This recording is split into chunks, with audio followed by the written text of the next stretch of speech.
moderate at the end. I will ask Dr. Nixon the questions and she will answer them. So probably have about 10 minutes at the end for questions. All right, so just as some background, Dr. Nixon is an associate professor in the Department of Physical Therapy, and she's cross-appointed at the Rehabilitation Sciences Institute, as well as the Dalai Lama School of Public Health at the University of Toronto. She's been an HIV activist and global health researcher for 20 years.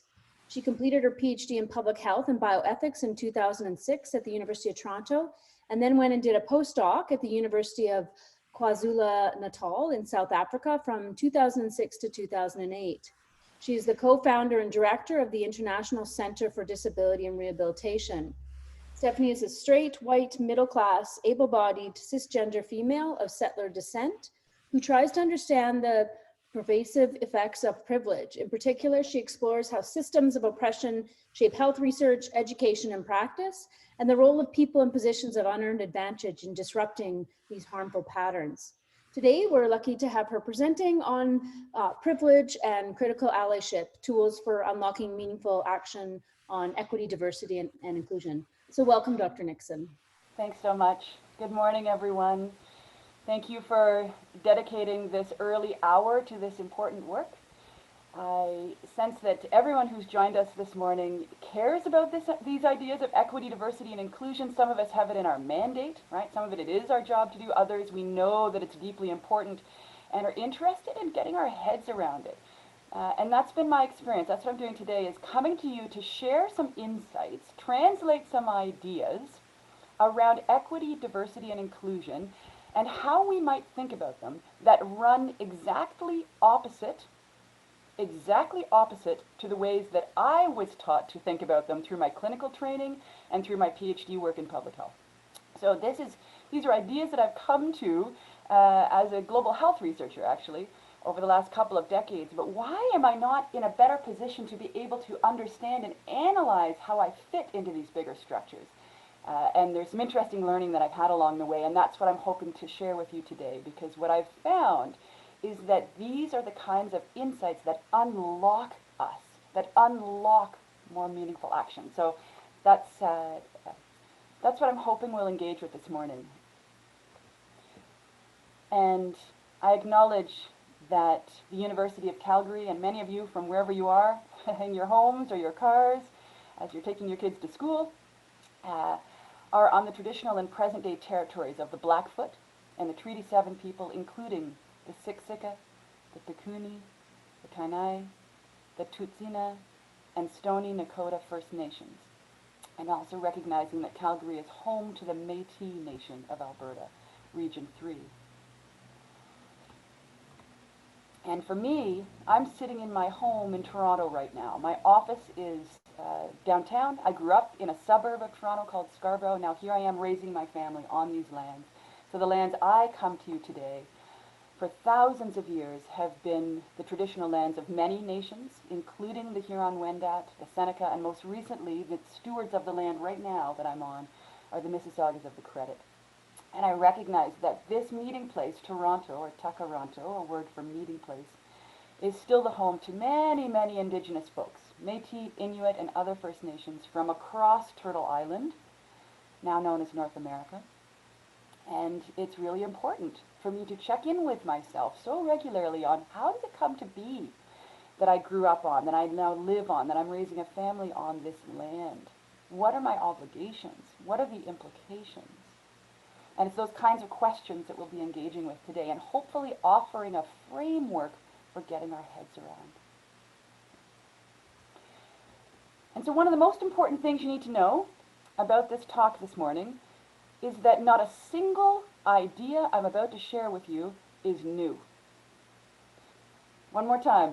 There's not a single new idea I'm going to be sharing with you today. All of the ideas around equity, diversity, and inclusion, around privilege and allyship, these are ideas that have been circulating for decades and centuries from folks who have historically been pushed to the margins, who've been trying to speak them to people like me, all right? People who are white, people who are straight, people who are middle class, people who are cisgender, people who are able-bodied, basically people who are aligned with the dominant norm in society. and yet people like me have been not ready or willing to listen. So what I'm doing today is not providing new ideas, but I am providing a new way to translate these ideas. And so it's crucially important that you recognize that these aren't these are really good ideas, and they aren't mine. I have been taught them by very generous folks, including and especially Black, Indigenous, and other racialized women, many of whom are listed on this slide. And the way I'm going to translate them to you is in using the metaphor of a coin. And this coin model for privilege and critical allyship is spelled out in a paper. This is an open access paper that came out in December. I'm an academic, like many of you. My job is to publish papers. I've never had an experience of uptake like this one. Since coming out in December, this has had over 15,000 unique accesses.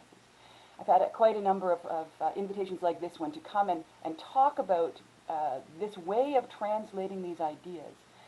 And the reason is because it doesn't give us a prescription of how to do our work. It gives us a nomenclature. It gives us a vocabulary. It gives us a framework for a shared way of engaging around thorny issues of power and what it has to do with equity, diversity, and inclusion. So what I'm hoping to offer you today is a way of thinking, new habits of mind that are hugely helpful in mobilizing and unlocking your action.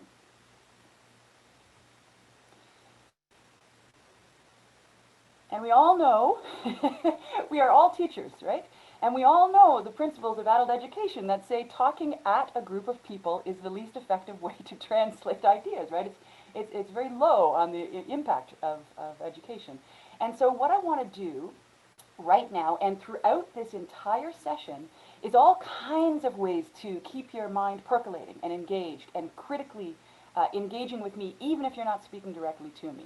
So I'm going to be putting you to work. And the thing is, what I've found with our virtual engagement in teaching and everything else is that folks are incredibly good multitaskers. It's astonishing what I can get done at the same time as participating in a talk like this. So I respect that many of you are multitasking right now, right? You're making breakfast for your little ones, or you're juggling a clinical caseload, you're responding to urgencies, and that's okay. That is completely fine. Do what you need to do. I am also going to layer on some multitasking for you. There are 3 things that I want you to be doing, 3 meta tasks that I want you to be doing and attending to privately while you're participating in this workshop. And here's what they are. The first is that I want you to be noting this question. And if you have a pen and paper handy, like, it would be great to jot down these 3 headings. Great to jot down these 3 headings. The first one is something I really get. So as we're going along, I want you to pay attention and note to yourself, what are new ideas I'm hearing here that are really landing? It's like, oh, yes, I hadn't thought about it that way before. I get that. And secondly, I want you to be especially paying very close attention to this idea of the muddiest point. What is it that I'm hearing that I don't totally understand, but I have a sense it's important? I'm curious, I'm drawn in, but it's still muddy for me. I don't totally understand it. And these might be the kind of things you'd feel compelled to put into the chat box. What I'm going to invite you to consider is to not put them into the chat box yet. Put them under your heading number 2 for yourself. Because there's a good chance that this is an iterative kind of workshop. There's a good chance they're going to come around and help you understand the answer to your question later in the workshop. And if not, there'll be some time at the end for it to be raised. So collect your muddy points as we go. Now this third one is relatively unusual for a talk like this, right, for grand rounds. And that is, in addition to the work that we're doing in our minds, the intellectual work, this work that we're doing today around systems of oppression, systems of inequality, also require us to pay attention to what's going on in our bodies. In fact, what just happened in your body when I suggested that, right? Was there like a ooh kind of feeling? Was there like an uninvited reaction that popped into your mind of like, oh no, here we go? Or was it a lean in? Was it a, okay, this is interesting, I wonder where she's going with this. And here's where she's going with this. It's that we cannot think our way out of oppression. One more time. We cannot think our way out of oppression. It took me a long time to learn this from those wonderful women on the slide earlier and others. I thought it was all about my intellectual analysis. And it is, that's required, and so much of today is actually going to be about our analysis. But we are taught in the academy to do our work from the neck up, right? Only thinking. Meanwhile, these systems of oppression, they are embodied. And the only way to come to know them is to also do the learning in our bodies, is to understand how it's embodied. So I want you to pay close attention as we're going through this work today, which has to do a lot with understanding our relationship to these systems. I want you to pay attention to what happens in your body, and I mean literally. Like, is there any point where you're going along and you suddenly feel your pulse quicken? Literally, it quickens. Or you feel your scalp prickle. Or you feel yourself change posture without meaning to in response to something. Or a funny feeling in your stomach, right? And the same with emotions. Pay attention. What comes up? Is it frustration? Is it anger? Is it enthusiasm? Is it a sense of futility or paralysis? And what I want you to do with those recognitions is to note them. It is not to judge them. It is to note them and say, ah, yes, I am seeing that. I am feeling that, and have gratitude for your capacity to tune in to what's happening in your body. So here we go. Deep breath, wherever you are. Feel your feet on the ground, or the bed, or the car, wherever you are. Here we go.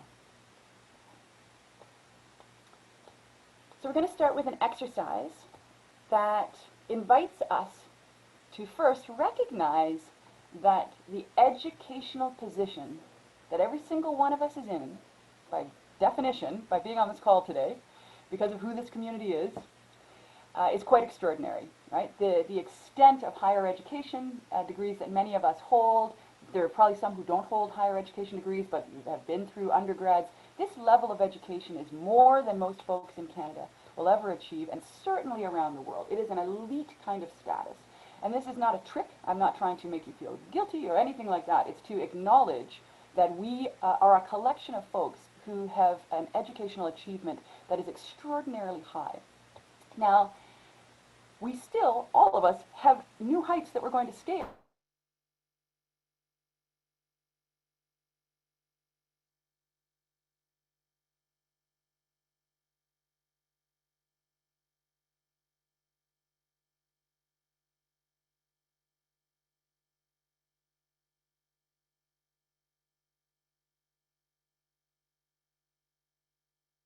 To come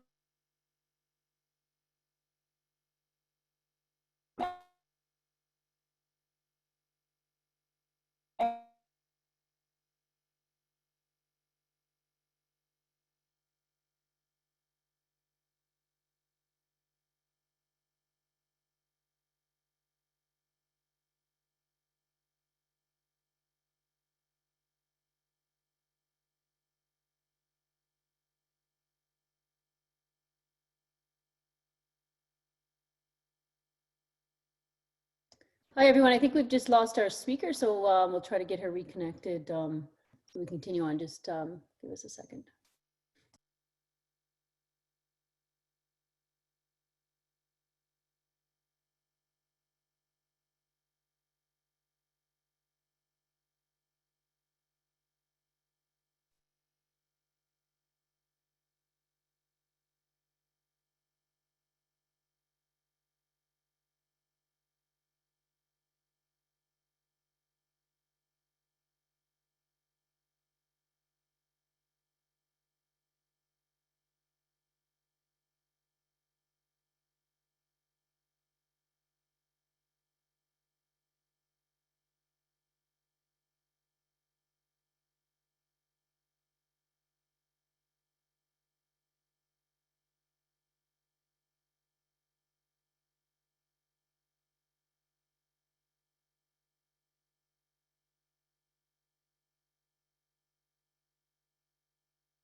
So Dr. Nixon's just had a bit of internet problems, so she's working to get back on. So just if you want to just hold tight for a few minutes, hopefully she'll be back on with us.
Well, hello there.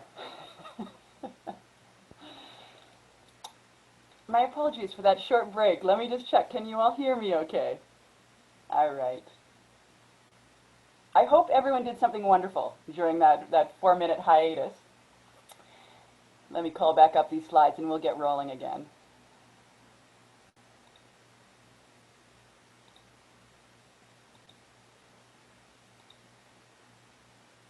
Okay. We're going to do that deep breath again, and this is mainly for myself. Whew, to bring our attention back, intention back to this work, our head back into the game here. Okay. When we were so rudely interrupted by the lack of internet in my household, here's where we were.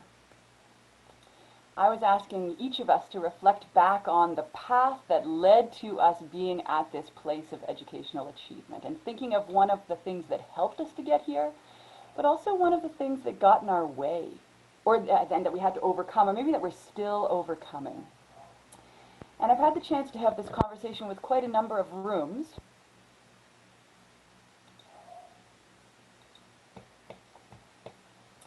See if we can get this up properly. There we go. I've had the chance to have this conversation with quite a number of rooms, and I want to share some of the answers that have come up.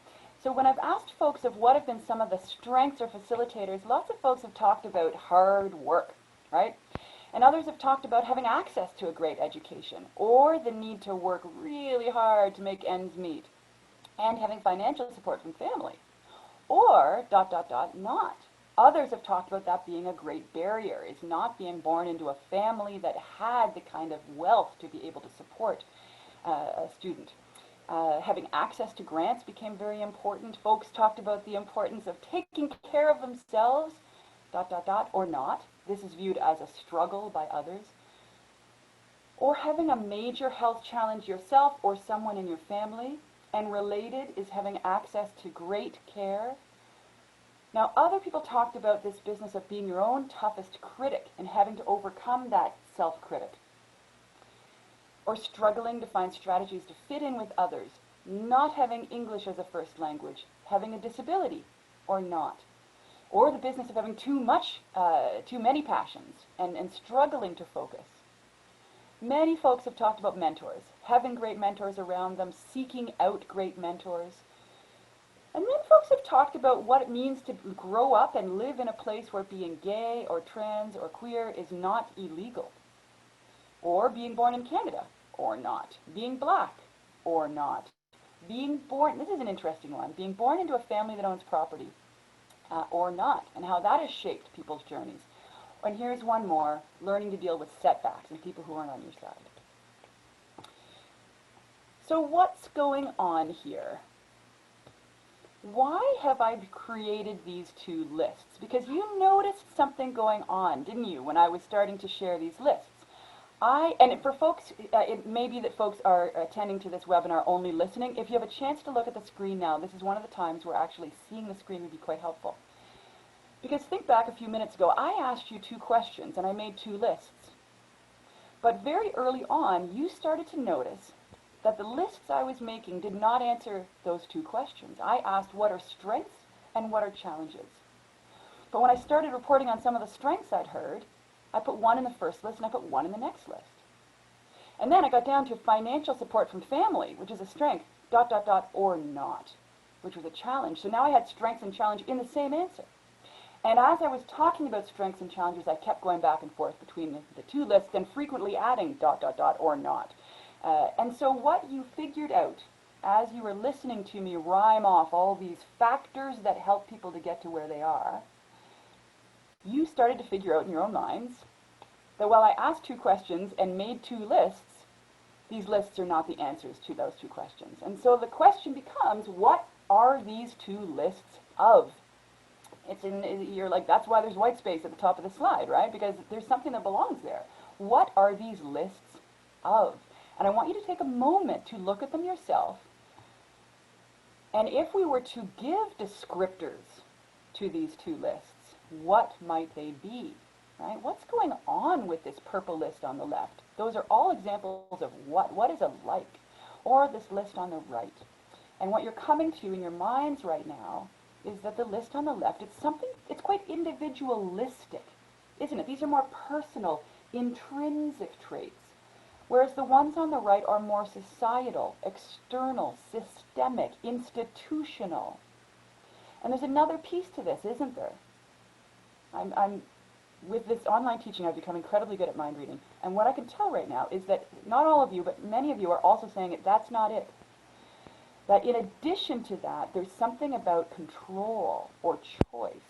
And you're noticing that the list on the left is largely within an individual's control, whereas the list in the right is not. You don't choose what family you're born into. You don't get to choose what your first language is. You don't choose your skin color. You don't choose whom you love, right? So this list on the right is factors that are systemic, that are not really in one's control. And so why does all this matter? Why did I make these two lists? And so if we go back to just before the internet break that we all had, you'll recall I was sharing that idea of it's extraordinary the level of educational achievement we've all arrived at, and let's reflect on it. And I then threw out a whole constellation of factors that helped us to get to where we are. And then I curated them into two lists. The factors on the left that were within our control, the things we did to help us get to where we are. The things we did, our behavior that earned our place in terms of where we are. And this other big list on the right of the factors that either helped us or got in our way that we did not earn. If they gave us a free lift, we didn't earn it. If they gave us a disadvantage or an obstacle, we didn't earn that either. And it's this list on the right that I'm really interested in us attending to today. And so I was talking there about educational achievement, but that's same stuff for health, right? These are the social determinants of health, or the economic, or political, or historic determinants of health. And there's lots of great resources out there around the social determinants of health. One of the most powerful is from a little over a decade ago. This one, from WHO's Commission on the Social Determinants of Health. And they say right up front that social justice is a matter of life and death. That these inequities in health, which are avoidable, arise because of the circumstances in which we grow, live, and work. And it's the power analysis of these circumstances that is frequently missing from our work in health. We frequently attend to the social determinants of health as if they are neutral, as if they are natural, as if they all are biological, without having developed, many of us, a sophisticated power analysis of what's going on here, and most importantly, what it has to do with any of us, all right, how we might be reproducing it. And so that's what we're up to today. And so as I've been spending a whole lot of time with a bad feeling in my stomach, sitting in Zambia trying to do responsible social science work around HIV and disability, and having this terrible feeling of like, I'm missing something here. As I came to learn about the power analysis that some call anti-oppression, that's what we're doing here, this is all code for anti-oppression work, I came to think of it using the simple metaphor of a coin. And here's how it works.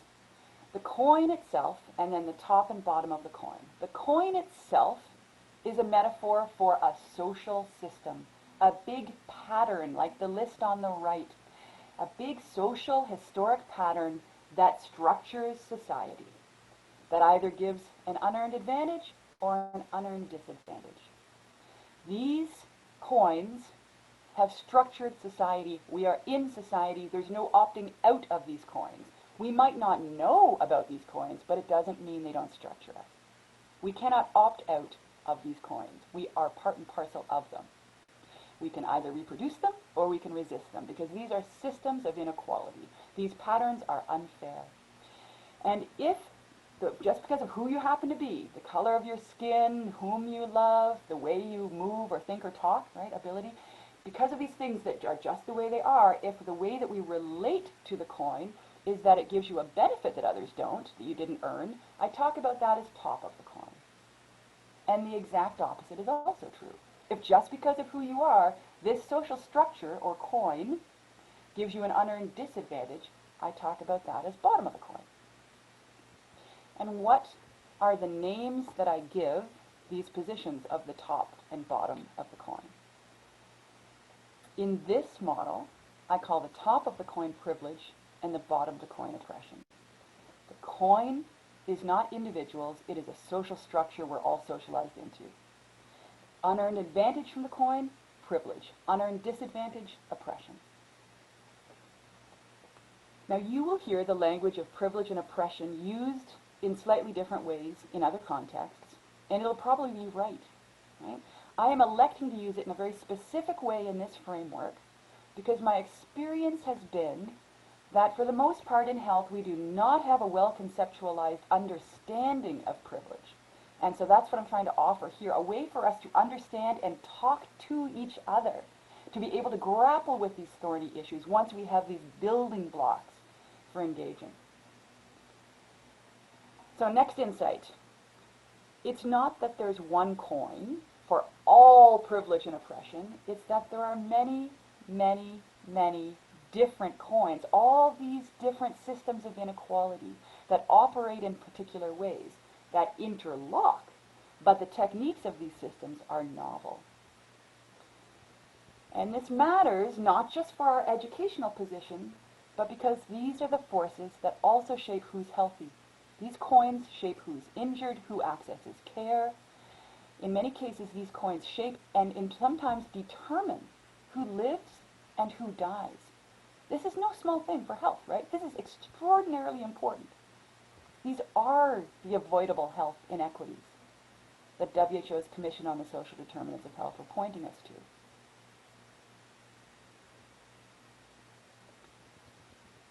And so let's connect the dots, one more step in this journey, to health equity. And I'm going to propose health equity matters to all of us. We're all trying to do better, right? Some of us, it's actually our job to try and dismantle health inequities. And what I'll propose is that my experience has been that in the health sphere, when we think or talk about health inequity, we often talk about it as if it's a single point. But it's relational, isn't it? And so today I'm proposing we think about it as the relationship between the top and the bottom of the coin.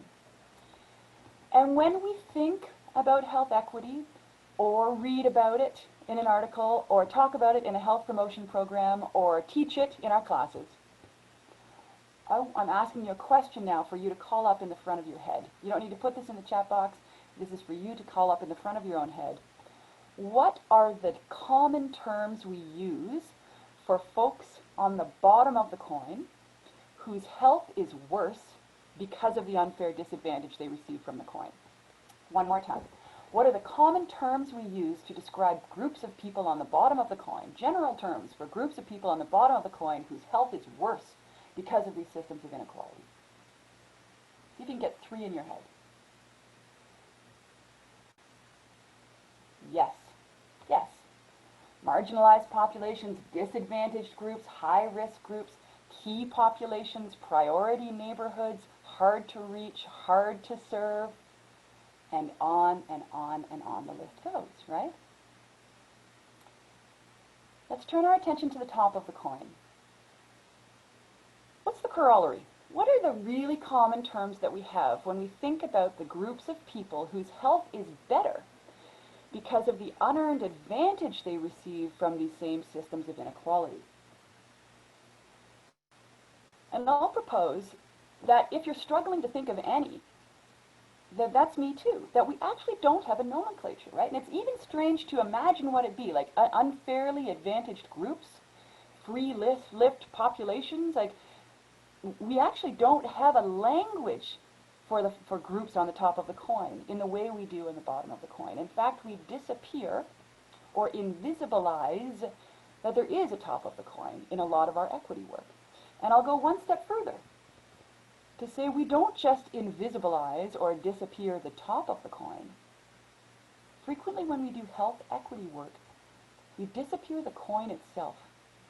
And what ends up happening is that when we are teaching about health equity, when we're developing health promotion programs, when we are doing our research related to health equity, it ends up being framed as exclusively the terrain of the bottom of the coin.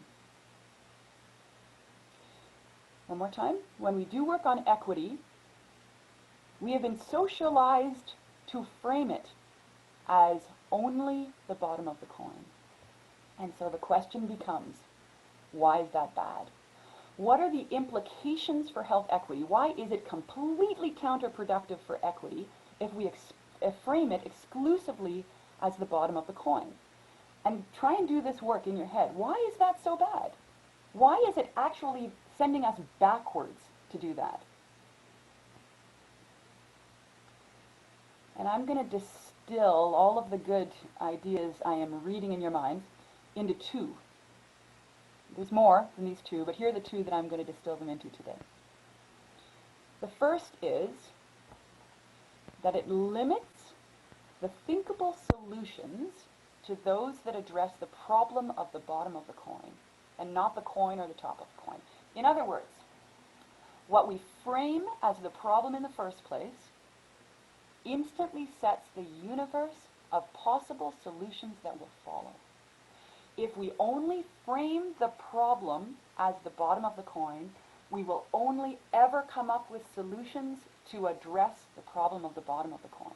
We will never get to a solution that deals with the actual system of inequality, the coin, or the problem of folks on the top of the coin, because we haven't framed it as a problem in the first place. Now, should we be mobilizing comprehensive responses to attend to the disadvantage on the bottom of the coin? Of course we should. I'm not suggesting we shouldn't. I'm suggesting that only doing that distracts us from attending to the problem of the coin or the top of the coin. And that takes us to point number 2. And if in this entire hour together, you only learn one thing, this is your moment. This is so fundamentally important. Here we go. How does disappearing the coin and the top of the coin allow people like me to position myself, and by people like me I mean on the top of most coins, not all of them, but most of them. When I'm on the top of that coin that I'm trying to work on around equity, how does disappearing the coin and the top of the coin allow me to position myself in relation to this system of inequality? How does it allow me to think about my orientation to this work? How does it allow me to understand my motives, my drive, my engagement in this work? Right? If we disappear the coin and the top of the coin, where am I? And the answer is, I am not on the page. It allows me to be completely off the page. It allows me to view myself as neutral, as unconnected to this system of inequality. It allows me to view my motives as altruistic. It allows all my parents' friends to call me courageous. It allows me to get awards for global health, right? As opposed to what is my place? I'm on the top of the coin. I am part of this system of inequality. I am complicit in this system of inequality. The same structure that is giving unearned disadvantage to the folks I am allegedly trying to help has also and continues to also give me unearned advantage. I am part of this system of inequality. And yet, by invisibilizing my role in that, it allows me to behave and act and position myself in a way that keeps that coin strong.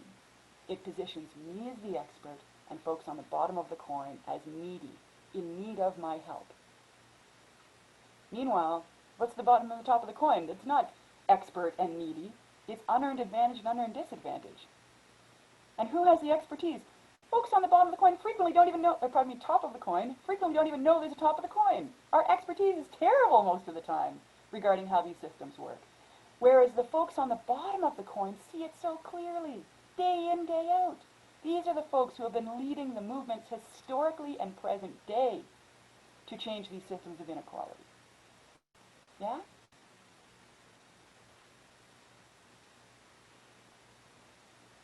So this has been a bit up there, right? It's been a bit abstract. Let me try and bring it to the ground a little bit by talking about some specific coins. Let's try and make this real. And some of these coins are going to be like, yep, I know that one. And others are going to be like, ooh, I'm just getting my head around that, right? And that's fine. This whole thing is about where are you at now in your learning, and let's move you forward on it. And let's get you, by the end of this talk, super curious about these ideas so that you leave energized and ready to mobilize around more learning and, importantly, action. So let's start with the coin of heterosexism, or heteronormativity. Words that are probably familiar to most folks, maybe not, but you might not have a working knowledge of. My guess is there are probably some folks on this call who know way more about this coin than I do, and that's great too.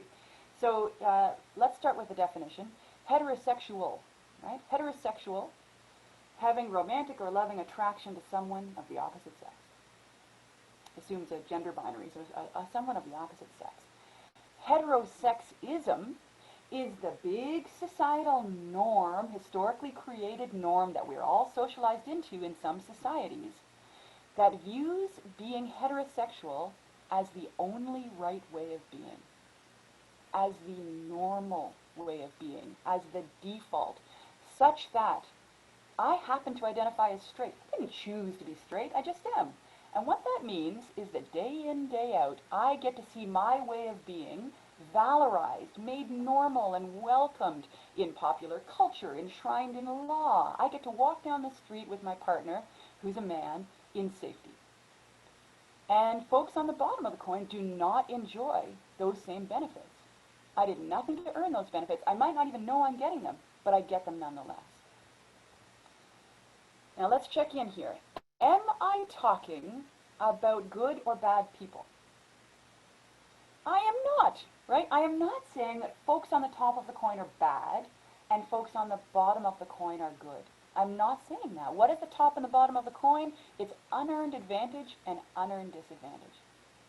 So if someone says to me, hey, you straight person, you get benefit or privilege from heteronormativity, it's not a critique of my character or my motives or my goodness. It's a statement of fact. And my response, hopefully, is, ooh, that's a good point. I barely even understand it. I need to understand this better because that's unfair. Yeah? And meanwhile, who's more expert on how heteronormativity plays out in society? It's folks on the bottom of the coin, right? And let's talk about ableism. So ableism being the big social norm or structure about what is the right way, what are the right types of abilities to have in society. What's the right way to listen, to see, to speak, to move. And there's not a real disability. Like I wear glasses, but I still get to be, I'm not considered disabled. I can walk up 3 flights of stairs, but I can't walk up 300. But I still get to count as able-bodied. Why is that? Because it's socially constructed, right? And so I happen to align with the top of the coin, and so I get ableist privilege every day. Does that mean I'm a bad person? Nope. This isn't about good and bad people. It's about unearned advantage and unearned disadvantage from systems of inequality that are unfair. And meanwhile, who's more expert in terms of how ableism plays out in society? You know, if you ask an able-bodied person, tell me about how the ableist privilege and how it benefited you this last month. Folks would frequently say, I do not understand the question, right? And you ask a person who's considered disabled to say, how did ableism get in your way this morning? And they'll say, how much time have you got? They're the ones that see it so clearly. And yet who holds the power and resources to design our buildings? Whose attitudes structure our culture in terms of what we think is normal? Who gets to make the policies around accessibility? It frequently is people on the top of the coin. Right? You see the disconnect here? And so we've created a society that's in the image of people on the top of the coin, which further excludes those on the bottom. And so we cannot have this conversation without discussing racism. And for a long time, as a white person, I was socialized to think that racism was something, it wasn't a coin, it was not a big social structure, structural racism, that just never even came up in my upbringing and my clinical training and my graduate training and my early years as a tenure stream faculty. It never came up that racism is structural. And it's not a personality flaw, right? It is that we are socialized as white folks to not see it that way in order to maintain the status quo. I feel like forever I was part of a big mass of folks who thought that racism was something that only happened between individuals, that was interpersonal, and it was only something that bad people did. And it was only something that bad people did on purpose, right? That racism could only be something bad folks did and was only ever intentional. No, no, no, no, no, no, no. Racism is a structure. Right? It has structured our country. It structures all of our institutions. It was created by people that look like me, that have texture of hair like me.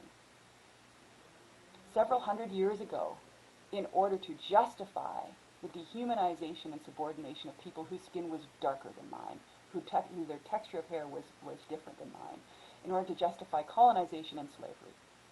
It's what Canada was founded on. It has structured our society. It is woven into the fabric of every institution we have.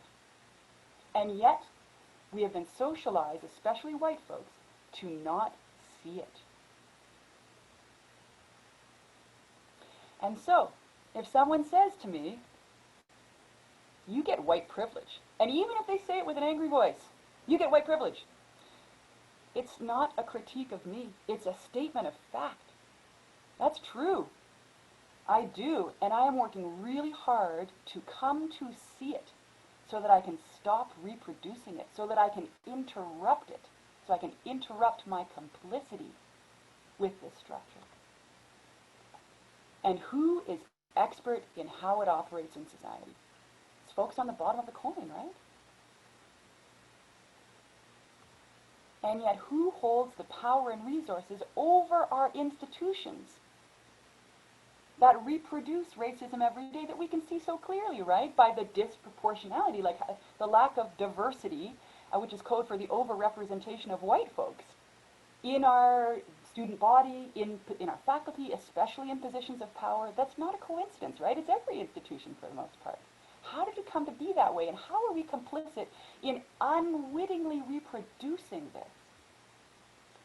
And the coin of racism is so powerful. It gives rise to a number of other coins, and there's one in particular that we must name at this point in time, which is anti-black racism, which gives unearned advantage to black folks and unearned advantage to everyone else who's not black, right? Not just white folks. All of us are complicit in reproducing anti-black racism. We've been socialized to until we can come to see it and start resisting it. Am I saying that people who aren't black are bad and people who are black are good? No, this is about unearned advantage and unearned disadvantage, and our need to work across the coin to dismantle and deal with the problem of the coin that's bad for all of us. And who's more expert on how anti-black racism operates in our society?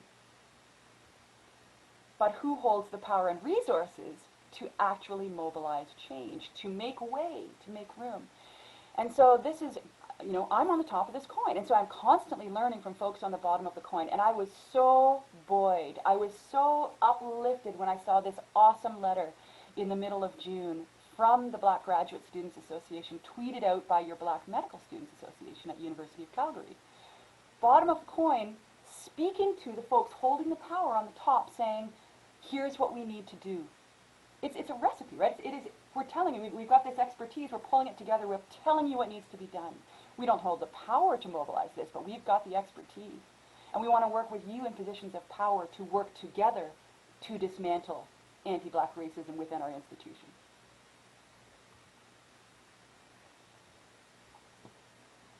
And then the coin of colonialism, right? Which is connected but different from the coin of racism,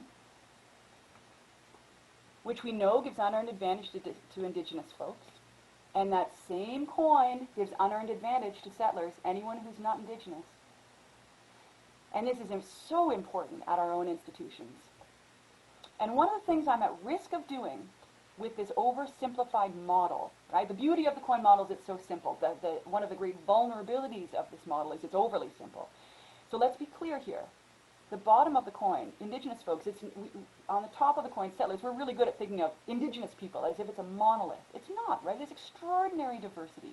Many, many different First Nations, and Métis, and Inuit. So the idea of bringing in one Indigenous faculty member to be the Indigenous faculty member to everyone.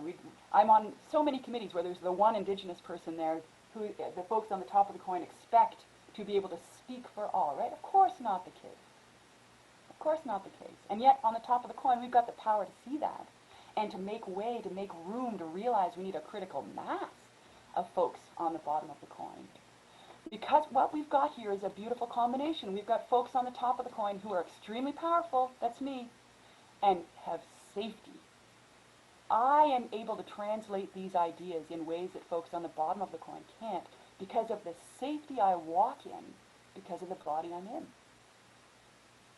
Meanwhile, we've got folks on the bottom of the coin who have extraordinary experience, and yet often daily, extraordinary expertise, but often daily experience of oppression. How hard, I don't have to walk through my days battling colonial obstacles, battling the microaggressions of racism, battling all the horrendous things that zap the energy of folks on the bottom of the coin.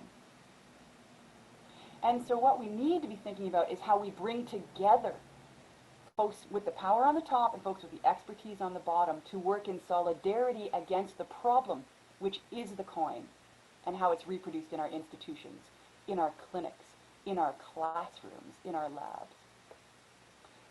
So on and on the coins go. Can folks be on the privileged side of some coins and the oppression side of other coins at the same time? Can we be that? And the answer is of course. That's all of us, right? That's all of us at the exact same time. And this is the kooky academic theory called intersectionality. And that's a reference I heard from one of your political leaders earlier this week, I think, calling into question, what is the value of an intersectional approach? And here's the value of an intersectional approach, right? It brings nuance to our analysis of how power operates in society. It says it's not just one coin. It's how we need to understand in our own positions on the top of some coins and the bottom of other coins at the same time, and how that produces complex arrangements of advantage and disadvantage in different contexts. And same with being outward looking. If our work is in women's health, we need to not only look at the coin of sexism and patriarchy, we need to look at all the other coins that influence the experience of advantage or disadvantage for different women, right? So, here we are. In my final 5 minutes, what I'm going to do is keep moving through my slides and then stay on the line afterwards for folks who might have questions. So because of our unexpected break in the middle, a little short time, and what I'm going to elect to do is try and finish the arc of this teaching and not leave the space for the conversation before we hit the hour, because it's important we get to the end of this arc. So, based on those fundamental concepts, we get to the question of so what? Where from here? And here it is. It's that if you want to work towards dismantling an inequity, all right, a coin, these coins are horribly unjust, and if you want to work on dismantling it, then very, very different actions or orientations are called for depending on whether you are on the top or the bottom of that particular coin. So pick one position here where you're on the bottom. Make this real for yourself. Pick any position, any coin where you're on the bottom. If you want to work towards dismantling that coin, you do not need a workshop from me, top of the coiner in most ways, right? There are movements, there's folks, there's great energy happening from folks on the bottom of the coin right now and historically. That is who's leading all of these movements. And that's the alignment if you want to join forces. It's the top of the coin that is connecting all of us today. So pick one position on the top of a coin that you occupy. So it might be racism and you're white. It might be ableism and you're able-bodied. It might be cisgenderism and you're cis. It might be indigenous settler inequities and you're a settler. If you are in that position on the top of the coin and you want to dismantle that coin, I am inviting you to think about our orientation to action in a way that's almost 180 degrees opposite to what we are taught by society. And I call this orientation practicing critical allyship.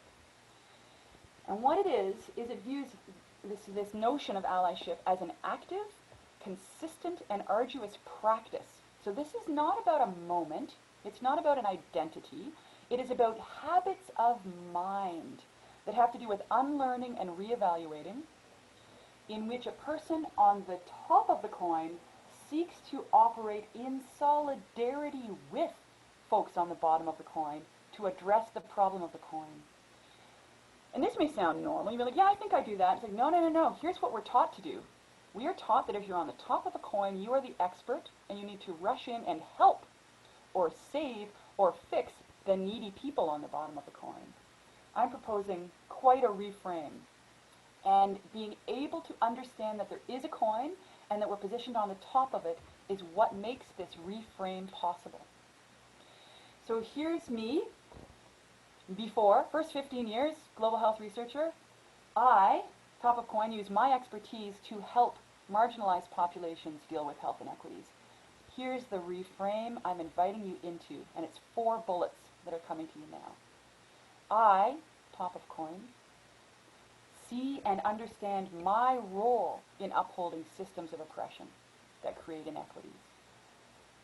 I learn from the expertise of and work in solidarity with folks on the bottom of the coin. That this work on the top of the coin includes calling in other people on the top of the coin, right? White people calling out whiteness with other white people. I can say the exact same thing as someone on the bottom of that coin, and yet it will be heard differently coming out of my body. That is my work to do. And finally, this is all about material change. It's debunking the idea that we need to do this individually, and it's mobilizing in collective action under the leadership of movements led by folks on the bottom of the coin. It's taking all action around equity, diversity, and inclusion in a way that, if you're on the top of the coin, every single time is with accountability to folks on the bottom of that coin. And so what might this mean? I'm going to zip right over some here and just get to helping you do a little bit of the digesting work. What new approaches might come to light, new ways of thinking are now possible when you think about your own clinical practice role, your own teaching role, your own research role, and especially your own leadership roles. What's being made possible for you to imagine differently? What is being unlearned or unstuck here? And I'm going to give you 4 considerations, and I'm going to ask you to see if, what resonates, what connects for you from this list. And is it about the way we think about supporting learners? Is it about, hey, I have something to do with the curriculum, and I don't think we really have a comprehensive understanding of anti-oppression, say nothing of how it's incorporated into our curriculum. And what about all have safe pathways for reporting discrimination? Because we know that if the pathway is to report it to someone on the top of the coin, frequently that person doesn't feel prepared to be able to receive it, or helps them laugh it off as opposed to taking it seriously. Or is it your role around supporting faculty? Is it recognizing that the faculty that the University of Calgary already has, who are occupying positions on the bottom of some coins, the extraordinary treasures those folks are, the extraordinary embodied expertise they bring to our work, and yet the experience they go through day in, day out of battling that coin and how exhausting that must be. And then what commonly happens is we say, oh, we got a problem here, can you take care of that? On top of what you're already doing, often called minority tax. So as a top of the coiner that holds the power and resources, how is it that we can cherish and value and treasure and make safe and make possible the best work, bringing forward the expertise of our faculty who occupy positions on the bottom of coins? And what are the implications for capacity building for folks who are on the top?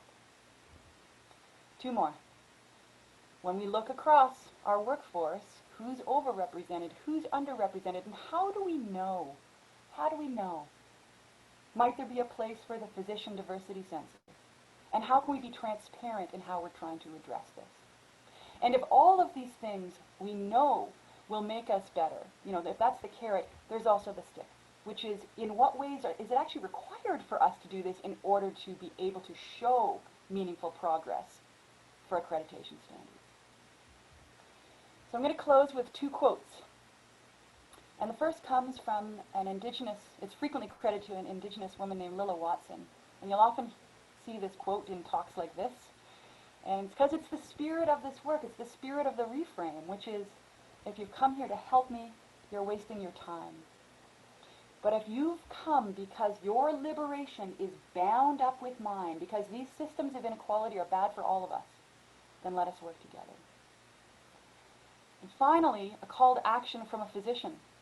This is a black physician in the U.S. This is from a tweet that she made Thursday of last week after hearing the news that the murderers of Breonna Taylor were going to go unpunished.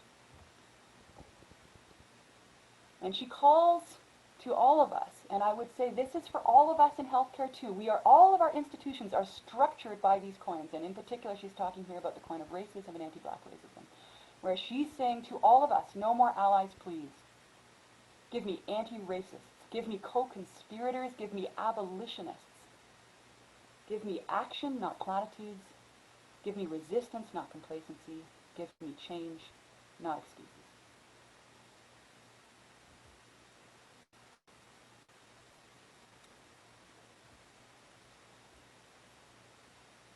So I want to thank you for the gift of your hour and a few minutes that we've had this morning. I want to thank you for the incredible work that you do in your classrooms, in your clinics, in your research labs, in your offices, right? In your bedrooms, and invite you to sit with and let marinate some of the ideas that came up today in terms of what is most important for you. What did you really get? What's still muddy that I'm really interested in learning more about, I'm really curious about? And how is it that I can keep tuning into how this work feels, because that is part of the work. And with that, I thank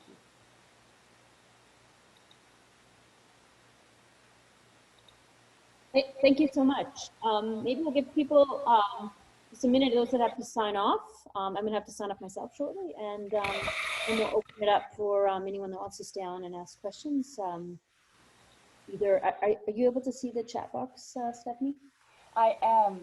Okay, so people can either type in questions or ask them. We'll open it up now for questions. And I apologize, I'm going to have to sign up myself in a couple minutes. Listen, I understand completely that folks need to be dashing to their next thing. So it's completely fine if you need to sign off. Please do. What I've just put into the chat box is a link to that article. It's open access. You can also just Google my name and privilege, and you'll find it in there somewhere in the list. I'm also going to put into the chat box just now a link to another webinar. If you liked this one, but would like to see one that's done a little differently but still is an introduction to the coin model, there is a 1-hour talk that I did at the University of Manitoba that is now posted as an open access video. And so I'm going to send you that one too. And so this is for if you want to look at it again, or if you want to send it on to folks who you're like, I wish they had the chance to think about this too. Maybe what I'll have you do too, Stephanie, is after the talk, you can send them to me, and then I'll get them sent out to everybody in the Department of Medicine and Department of Cardiac Sciences. And there's one question somebody's asked you, great talk, really like the idea of everyone being involved. How do you engage the top of the coin more? Yeah. That's it, isn't it? That's what I've been dedicating myself to. Did you see all the tricks I used today to try and engage the top of the coin? Because what happens with the top of the coin usually when we start to propose these ideas? It's this, right? It's and so I've been using a lot of tricky business to try and lure folks in and let top of the coin folks, like how many times did I go to, is this about good or bad people? And why did I do that? Right? And the tone or the spirit that I spoke. You see how smiley I was? These are all very intentional techniques for trying to bypass the fragility of folks on the top of the coin. And these are all the coins, right? Fragility we often associate with white fragility, because that's the Robin DiAngelo framework that I think is getting a lot of traction these days, which has some problems as well, but also has some terrific strengths. But that's this business of, at the very beginning, me inviting us to tune into how this stuff feels. Because we've been socialized to feel particular ways that are highly productive in shutting down learning. Right? Those responses, they aren't just random. They are responses designed to protect racism, to protect the status quo. And so how do we engage folks on the top of the coin? You saw me do a whole bunch of things today to try and sneak around fragility and draw folks in. But as a long answer, the short answer might be the person on the top of the coin talking to the other people on the top of the coin. Right? Folks on the bottom have been trying to talk to us for ages. We're terrible at listening to folks on the bottom. We're much better at listening to other folks on the top. But folks on the top, always with accountability to the folks on the bottom, right? And keeping in check our expertise.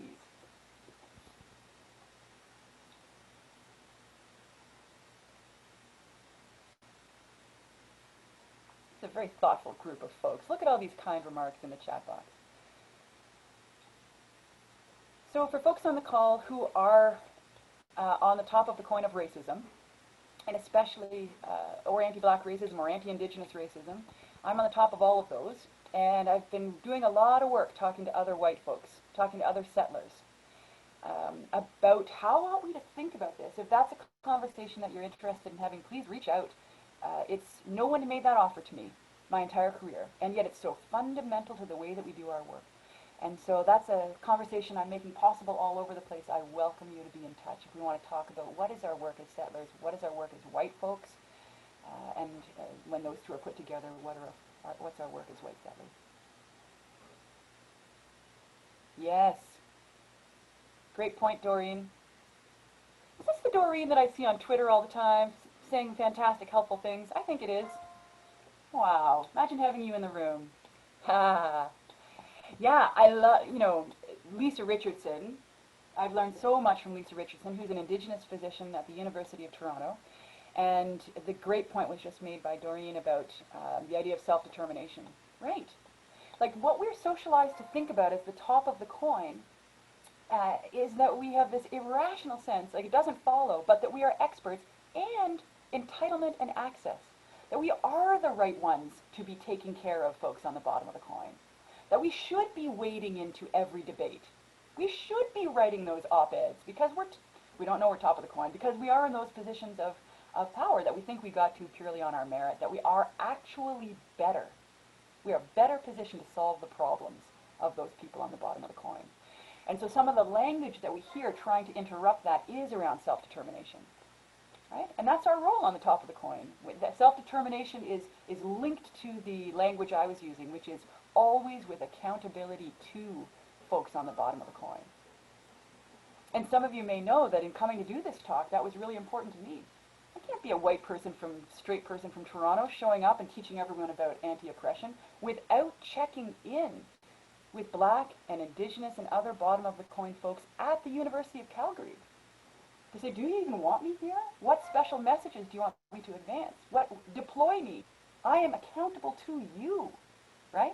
And it was wonderful seeing your faculty leaders making that possible. And I'm so grateful to some of those faculty members who did connect with me to give me some guidance on the context at University of Calgary. You've got some amazing folks in your faculty and in your student body. Congratulations.